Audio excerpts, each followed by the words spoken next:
कोल्हापूर महापालिकेनं काही वृत्तपत्रात जाहिरात देऊन केशवराव भोसले नाट्यगृहात लावणी सादर करण्यास परवानगी द्यावी का याबद्दल सूचना आणि हरकती मागवल्या आहेत। मुळात लावणी ही लोककला आहे आणि ती टिकली पाहिजे यात दुमत नाही। मात्र काही बेशिस्त आणि उन्मत्त प्रेक्षक लावणीच्या कार्यक्रमात हुल्लडबाजी किंवा दंगा करतात हेही तितकंच सत्य आहे। अशा प्रेक्षकांकडून नाट्यगृहाची मोडतोड करून दुरावस्था केली जाते। 10 वर्षांपूर्वी याच कारणावरून केशवराव भोसले नाट्यगृह लावणी कार्यक्रमांना देण्यास बंदी घातली होती। आता पुन्हा लावणीचे कार्यक्रम सुरू झाले तर नव्याने सुशोभित केलेल्या केशवराव भोसले नाट्यगृहाची दुरावस्था होण्याची भीती आहे। केशवराव भोसले नाट्यगृहात पुन्हा लावणीचे कार्यक्रम सादर व्हावेत का या विषयावर सध्या उलटसुलट मतप्रवाह समोर येत आहेत। कोल्हापूर महापालिकेनं याबाबत सावध भूमिका घेतली आहे। महापालिकेकडून काही वर्तमानपत्रात जाहिरात सुद्धा प्रसिद्ध झाली आहे। त्यातून केशवराव भोसले नाट्यगृहात लावणीचे प्रयोग सादर करण्यास परवानगी देण्याबद्दल कुणाच्या काही सूचना किंवा हरकती असतील तर त्या 15 दिवसात देण्याचं आवाहन करण्यात आलंय। खरं तर कोणत्याही नाट्यगृहात सर्व प्रकारच्या कलाविष्कारांचं सादरीकरण होऊ शकतं। लावणी ही उत्तम लोककला आहे आणि आपल्या लोककला आपणच जपल्या पाहिजेत यात शंकाच नाही।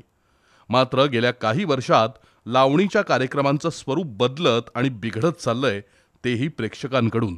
अनेकदा लावणी बघायला आलेला प्रेक्षक मद्यधुंद असतो, किंबहुना लावणीच्या कार्यक्रमाला जायचं म्हणजे दंगा धुडगूस घालायचा असाच अनेकांचा मूड असतो। त्यातून लावणीच्या कार्यक्रमात प्रेक्षकांकडून हुल्लडबाजी होते।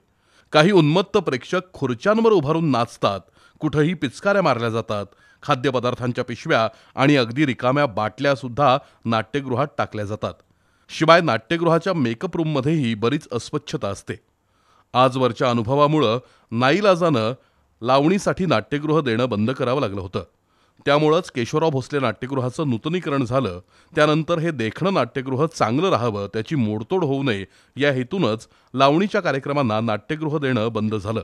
आता पुन्हा लावणीच्या कार्यक्रमाला नाट्यगृह दिलं आणि नाट्यगृहाची मोडतोड अथवा दुरवस्था झाली तर त्याची जबाबदारी संबंधित आयोजक घेणार आहेत का?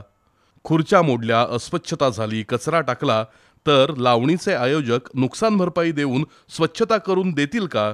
बेशिस्त प्रेक्षकांना आवर किंवा लगाम घालण्याची लावणी आयोजकांकडे यंत्रणा असेल का? असे अनेक प्रश्न उपस्थित होत आहेत। त्यामुळे लावणीला केशवराव भोसले नाट्यगृह देण्यापूर्वी या प्रश्नांची उत्तरं मिळणं आवश्यक आहे। कोल्हापुरातील अनेक रंगकर्मी आणि नाट्यसंस्थांनी केशवराव भोसले नाट्यगृह लावणी कार्यक्रमाला देऊ नये अशीच भूमिका घेतली आहे। त्यामागे या नाट्यगृहाची दुरवस्था होऊ नये हीच भावना आहे।